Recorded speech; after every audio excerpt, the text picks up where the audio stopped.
yanjye nitwa Ndayizeri, ndi umugabo ndubatse. Mu by'ukuri nk'uru rugo tubayeho neza nk'uko namwe mubona muri beza. None muryango mugari wacu tubonye abashyitsi. Nuko kubona abashyitsi ndagira ngo dusabe umusaza hariya ukikiye ikote abanze ajye juru adushyira imbere y'Imana, narangiza kudushyira imbere y'Imana bamwita Kimonyo. Ariko Sekimonyo ntabwo ari ikimonyo gitoya, ni Sekimonyo.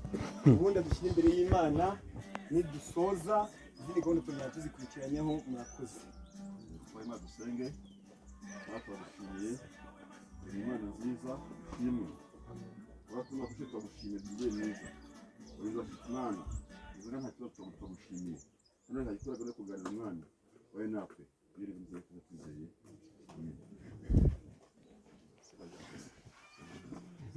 Arakoze cyane, Imana ishimwe. Umuryango mugari uhagarariye umusaza Gaburiyeli. Urabona ko umaze kubona abashyitsi mu muryango wawe. Mu by'ukuri uko bisanzwe, uko byagenda kose ngo nkuru. Umuryango mugari uje utugendereye kugira ngo muze kunyereka imfura itayikinya umusaza uri buganire, akaganira na Gaburiyeli. Yajya ejuru ubundi agahoberana na Gaburiyeli, ibindi bikurikiraho.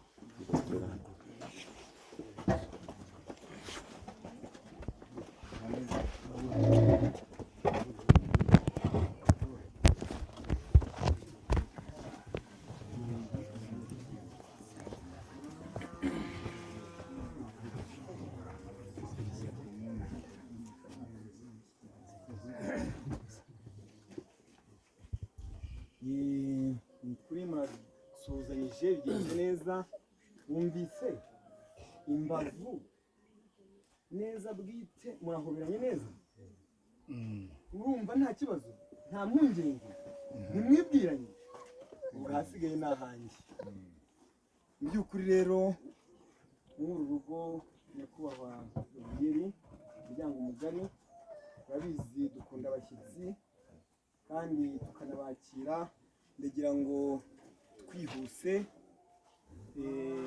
uri kuri gahunda cyangwa se uri mu bintu angezeho izimana rigushyikirize, imikirire abashyitsi, cyane ko bashobora kuba bavuye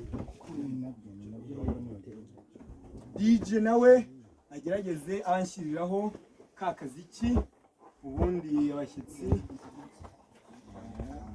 bana ngo nari nasubiye uzikwibusa